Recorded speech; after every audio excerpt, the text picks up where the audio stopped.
medio de una pandemia, así recibe el gobierno de Andrés Manuel López Obrador el arranque de su tercer año, con incertidumbre económica, dudas sobre el manejo de la crisis de salud por el COVID, una estrategia contra la violencia que quedó descabezada porque su encargado se desentendió y se lanzó al ruedo electoral para intentar gobernar Sonora, y una división social que no se ha difuminado ni un poco.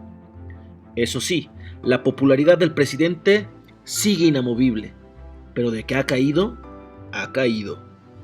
En un ejercicio elaborado por la casa Oráculos, que se encarga de obtener un promedio mensual de las principales encuestas del país, la aprobación de López Obrador es del 60%, es decir, aún es mayoritaria, pero 8 puntos menos a la de hace un año, cuando rondaba el 70% de apoyo. Ahí mismo, también se reflejó que la desaprobación del mandatario es del 34%.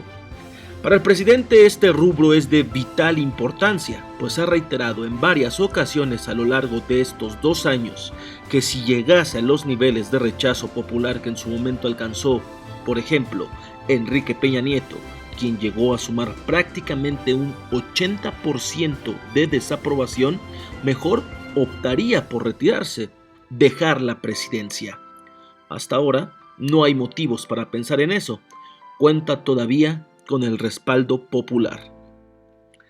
En promedio, las conferencias mañaneras son de 120 minutos, aunque algunas han rozado las 3 horas de duración. Siendo honestos, ¿ustedes las siguen viendo completas todavía? Lo que sí es una realidad es que desde las mismas, el presidente ha dedicado buena parte de sus esfuerzos mediáticos en rebatir una tras otra lo que ha considerado ataques de la prensa a su gobierno. Desde ahí, nombres, medios y prácticamente cualquier figura ha quedado expuesta al escarnio público. La columna vertebral de estos 2 años ha sido, pues, priorizar a los que antes no eran prioridad y, al menos en el discurso, combatir la corrupción gubernamental. Sin embargo, casos como el de Odebrecht, que supuestamente con Emilio Lozoya llegando a México terminaría por colapsar al sistema político del pasado reciente, simplemente se quedó en eso, mera expectativa. De hecho, el exdirector de Pemex está en su casa y lejos estuvo de pisar la cárcel en nuestro país. Lo más cercano que tuvimos a una implosión política fue la filtración de la declaración de Emilio Lozoya ante la Fiscalía General de la República, donde repartió culpas a diestra y siniestra. Embarró a Luis Videgaray, Ricardo Anaya, Miguel Ángel Osorio Chong, José Antonio Meade, gobernadores del PAN y a su exjefe, Enrique Peña Nieto. Todos lo negaron, todos ofendieron, y algunos incluso amenazaron con denunciar a Lozoya por daño moral. La fiscalía a cargo de Alejandro Gertz Manero se encargaría de investigar y llegar al fondo tras las acusaciones del otrora prófugo de la justicia mexicana y que en febrero fuera capturado en España, pero hasta ahora nadie ha sido ni siquiera citado a declarar. La única presa del mandato peñista sigue siendo Rosario Robles, quien, tras más de un año de intentos para ser liberada, finalmente aceptó apegarse a la figura de testigo protegido para colaborar con la fiscalía que le acusa de ser parte de un entramado que desvió millones de pesos en la administración peñanietista. Ahí, literalmente, a ver qué pasa. Sobre la violencia no hay ninguna buena cuenta. Cierto es que esa crisis no es culpa del gobierno de López Obrador, pero sí su responsabilidad, y al enfilarse hacia la primera mitad de su mando, es indispensable decir las cifras oficiales, las del propio gobierno.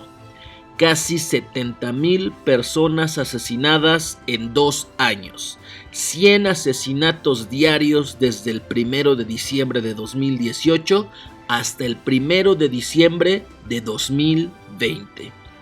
De acuerdo con el Secretariado Ejecutivo del Sistema Nacional de Seguridad Pública, los feminicidios han repuntado un 136% en el último lustro, del cual 2 años corresponden al López Obradorismo, tiempo en el que se acumularon 1.006 feminicidios, 503 mujeres asesinadas violentamente por año.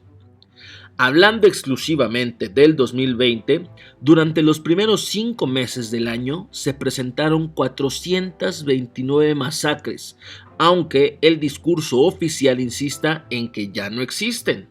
607 personas murieron torturadas, 519 fueron mutiladas y 407 más calcinadas. Pero, ¿cómo es que la violencia se recrudeció en medio de la pandemia? Cuando se suponía que la gente se encontraba en la parte más estricta del confinamiento, de marzo a mayo, los estados de Guanajuato, Baja California, Michoacán, Chihuahua, Jalisco, Guerrero y el Estado de México aumentaron dramáticamente sus niveles de asesinatos violentos. En ese periodo, el del confinamiento, se presentaron 6.079 asesinatos en México, de los cuales la mitad se registraron en estas 7 entidades. La respuesta a la pregunta es sencilla, tristemente sencilla. La guerra que mantienen los narcotraficantes entre sí, pues el gobierno actual, nunca está de más recordarlo, renunció públicamente a combatirlos de igual a igual, optando por otros métodos como la desarticulación, como el golpear sus estructuras financieras a través de la Unidad de Inteligencia Financiera, lo cual no ha sido suficiente, no al menos a ras de suelo, donde la gente sigue atrapada en medio de sus balaceras y constantes muestras de violencia extrema. Así se llega al final del año 2, así se comienza el tercero, el que marcará la mitad del rumbo de un sexenio que comenzó lleno de promesas y al que la realidad lo alcanzó rápidamente.